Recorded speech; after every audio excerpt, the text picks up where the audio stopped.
Here is a creation that is inspired from a popular pastime from the 1800s. That pastime was known as a toy theater, also a paper theater. Someone might look at mine and say it's a puppet theater, and I would not tell them that they're wrong. August Mergelman here, and my creations are available at augustmergelman.weebly.com. I do not provide any actual objects, only designs. So why a toy theater? Well, my background is in theater, mostly as a writer. But in recent months, 3D designs have really taken my attention away from theater. This is the neighborhood I live in, Old Colorado City. If it had a mascot, this cabin would definitely be it. I did make a 3D model of that cabin. If you're interested, I have that available. Across from the cabin is one of the town's hotspots, Jives. It's a coffee shop. On their public bookshelf, there are 2 books about toy theaters. Momentarily, there's only one. I don't know what happened to the other one. I promise I did not take it. Anyway, I took these books as a sign. Toy theaters are really fascinating. Let's face it, they're cute. Kind of like dolls' houses, kind of like model trains. For the most part, they're very elaborate, very over the top and gaudy. Mine is definitely no exception to that. Visually, it's very busy. Mine is composed of quite a number of parts. The biggest piece is definitely the main frame, which is mostly what you see here. The second biggest piece is what I call the deck or the floor. There are a number of grooves that go from left to right, and that's how the puppets move. So the puppets really can't go upstage and downstage. That is definitely a limitation. And there is more than meets the eye here. There's sort of a groove inside the groove, and that helps hold the puppets in place just a little bit better. I call this little piece a grommet. The planks in the deck separate, so I can separate them and put it right in there. And the puppet can rotate. It can also cross right and left, like we see here. Now let's go on to the theater draperies. This is the main curtain, or we call it the grand rag. It goes up and down by way of this pulley. Here we are backstage. The big black cord is the one that controls the grand rag. Here it goes up and down. For the legs, I decided to go with architecture instead of drapery. It looks more like a puppet theater to me. Also, there is a forced perspective going on. So these are shorter that are downstage, and then they are longer as they get upstage. Each pair of legs is kind of a unit, and there's more to that unit. There is also a teaser that goes right behind it. You might also see that in front of the teaser, there's kind of a guard here. This protrusion here is kind of a safe box for the lighting pipe, the electrical pipe. So there is a pipe that goes with every teaser. Now that we know what we're looking for, we can see that there are 3 legs here on stage left. 1, 2, 3. And then corresponding with each one of those legs is a teaser. 1, 2, and 3. The teaser way in the front, that one actually goes with the grand rag.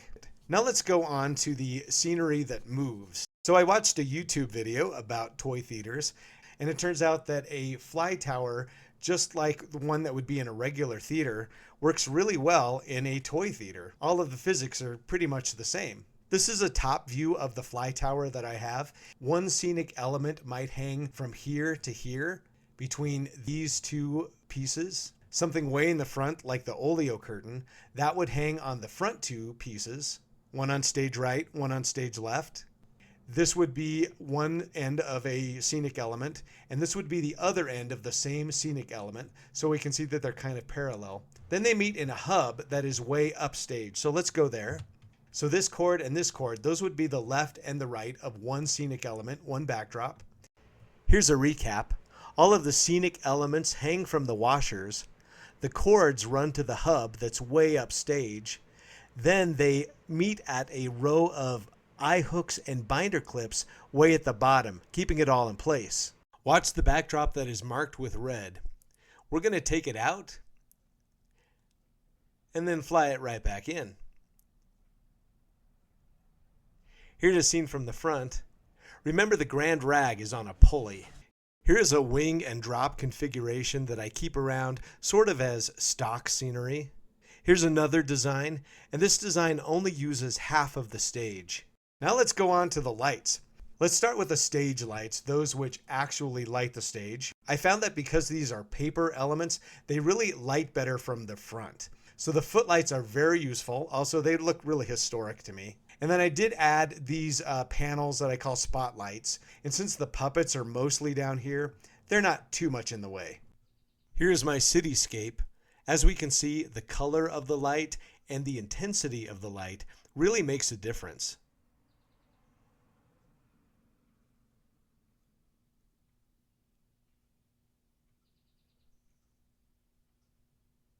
At the end, we have all of the lights on full, including the border lights in the front. I do have a dimmer board, just like in a regular theater, so you have to use these knobs to go dimmer or brighter. I went with red, green, and blue, the primary colors of light. I believe these are behind the proscenium arch. I believe these are in front of the proscenium arch. This very top one is reserved for practicals, and in theater terminology, that's a light that actually kind of serves as a real light. It looks like a real light on stage. So here's an example of the practicals at work. In this spaceship interior, there is a practical at work in the light panel. In this nocturnal scene, the moon is a practical. Here we are taking the practical out. There are a lot of hubs involved with the system that I chose, so I had to get this big rack to kind of get all of these hubs out of the way. Otherwise, they really make a mess. There are a number of lights that don't light the stage. At least that's not their primary purpose. And all of those meet at this USB hub, and each port has its own switch. These are the exterior lights. They're just fairy lights, and they're wrapped around a rod here, a dowel rod. Here they are in the dark. And as you can see in the dormer, there's also a little accent light. I call these the house lights. They flicker just a little bit. I got them from Evan Designs in Fort Collins, Colorado, and I'm really happy with them. I decided to add the border lights to the proscenium arch as well, and also the apron. These soft white lights do add a lot of light to the stage, and I am not complaining.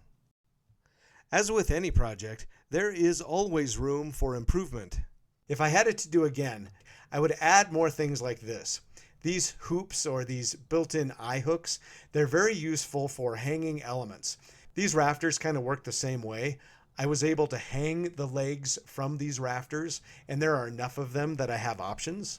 Another thing I would do differently, these clamshells, I kind of went with the lizard tail mentality, that it's a little bit better for them to break off easily instead of break and then have to be replaced.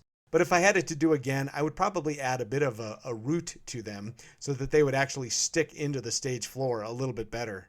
Another thing I would do differently, where the pulley and the fly tower all converge here up at the top, that's okay, but it does make it really hard to string any kind of light above that. So I would probably provide just a little bit more of a berth there. It's really the same with the deck. Right here where it meets the main frame, it's really difficult to get lights from above the deck to below the deck where the footlights are. So I need to provide probably an opening here so that lights can go through a little more easily. That's it for my tour. If you have comments or suggestions, I would be very interested in hearing them. And as a reminder, these designs are available on my website.